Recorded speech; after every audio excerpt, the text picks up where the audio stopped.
After 8 months of not knowing what the hell is going on, it seems like we finally have an update on the device situation.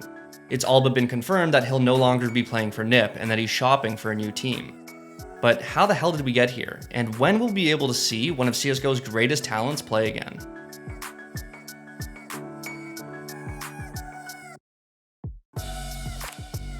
Okay, so in case you somehow missed all this, back in April of 2021, Device turned the CS world upside down when he left Astralis to join Ninjas in Pajamas. This was after 5+ years of him playing on what is likely the greatest roster to ever touch the game. They won 4 majors together and God knows how many other tournaments, and Device seemingly just walked away. Well, obviously, Nikolai, I know that you have made up your decision, and I respect it fully, and I'm gonna start crying now because it's actually quite emotional.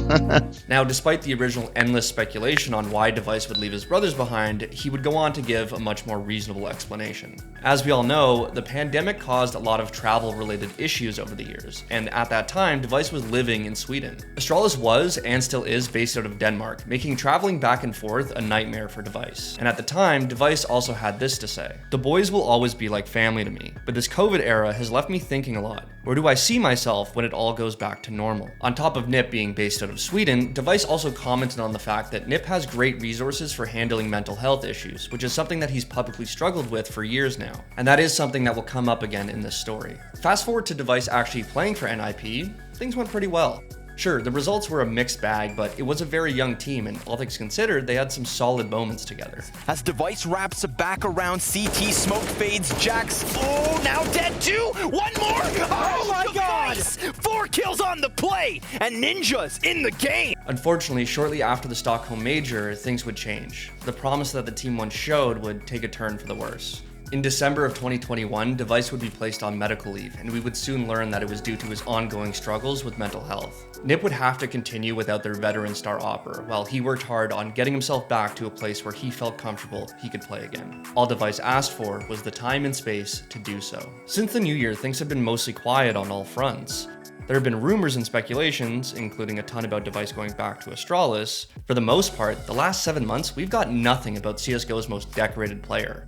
Until now. To start, NIP's COO stated that Device's transfer from Astralis was one of the most expensive in CSGO history. And well, we've seen reports between the ranges of 700,000 and $1 million US, which would definitely make that true. But what's more important is what we learned from NIP's current IGL, Hampus. He said that Device will not be playing with NIP at the upcoming Rio Major and likely won't be playing with the team anytime soon. Now, this coincides with the esport outlet Jackson's reports that Device has been shopping around for a new team and NIP has been posting him up for 6 figures. And for what it's worth, Device has been ripping FACEIT recently, which makes his comeback seem all the more likely.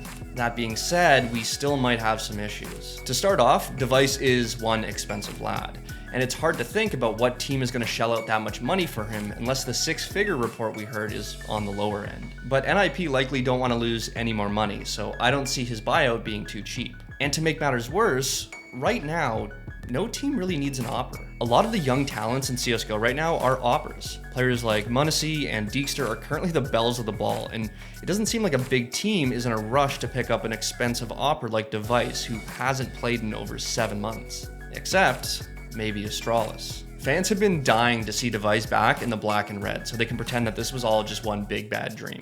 And to be fair, to a lot of people, Device will always be an Astralis player. But as we all know, Astralis don't love exorbitant buyouts.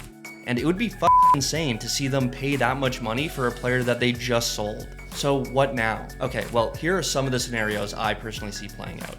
The most unlikely being that Device goes back to NIP. It's not impossible, but I'm pretty sure that that ship has sailed. As perfect as the storyline would seem, I don't see the prodigal son returning back to Astralis either. That's almost more implausible.